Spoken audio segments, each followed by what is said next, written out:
Good morning. It's Friday, and we're going to read Luke 19:41 to 48. When Jesus drew near and saw the city, he wept over it, saying, Would that you, even you, had known on this day the things that make for peace. But now they are hidden from your eyes. For the days will come upon you when your enemies will set up a barricade around you and surround you and hem you in on every side and tear you down to the ground, you and your children within you, and they will not leave one stone upon another in you, because you did not know the time of your visitation. And he entered the temple and began to drive out those who sold, saying to them, It is written, My house shall be a house of prayer, but you have made it a den of robbers. And he was teaching daily in the temple. The chief priests and the scribes and the principal men of the people were seeking to destroy him, but they did not find anything they could do, for all the people were hanging on his words. So as Jesus rides into Jerusalem on that Palm Sunday, he utters a prophecy about it and says that they're going to tear you down till there's no stone left on top of another. It's often thought that this is a sort of eyewitness memory of what happened to Jerusalem.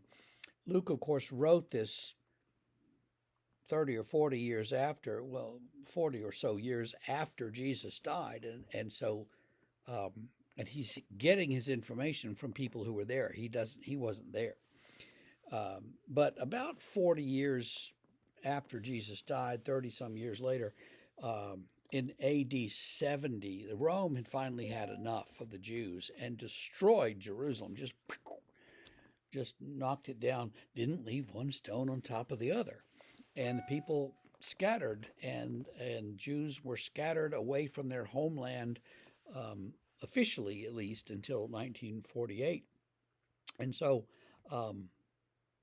that's what Jesus predicts, and Luke writes it having heard the stories of what happened there. Then Jesus goes in the temple, and one of the other gospels says he went in and looked around and then went back to Bethany. He goes in and looks around and sees all these people selling stuff.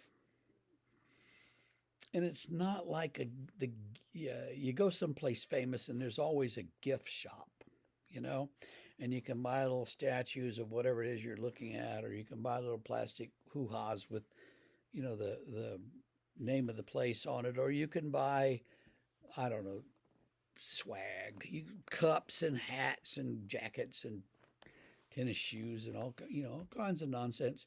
You can buy all that stuff, right? Well, here they didn't have exactly that, but there's plenty of stuff to buy. So you come to the temple to do your sacrifice, but you don't, it's too much trouble to haul an animal with you for 3 days of walking. So you just buy one when you get there, and they've got them for sale. And so you buy an animal. The animal has to be inspected. There's probably a fee for that. Then and your animal fails inspection, but not to worry, we have another one we'll sell you, and they trade you, and then they sell yours to the next guy. So it's a racket. They have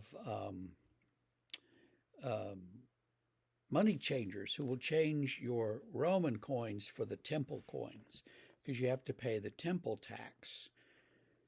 But you can't just pay that with any old money. It has to be paid with money issued by the temple. So you have to change your coin. And the exchange rate's not really good for you, but you have to do it, so you do. Well, all of these things are ways that the temple organization makes money.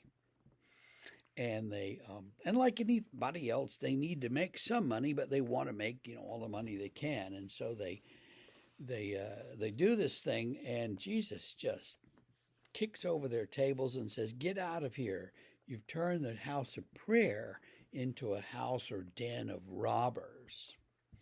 And we have this image of him whipping the people as they go.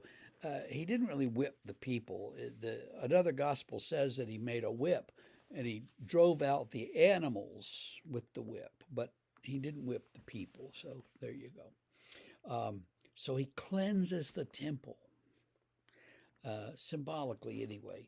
And this is another thing that fulfills the prophecies about who he is and what he's doing. He comes there to cleanse the faith and to lead the people to deeper faith, and so he does. So think about that today. Think about what he's doing in his final few days, and think about what's coming. And we will see you tomorrow.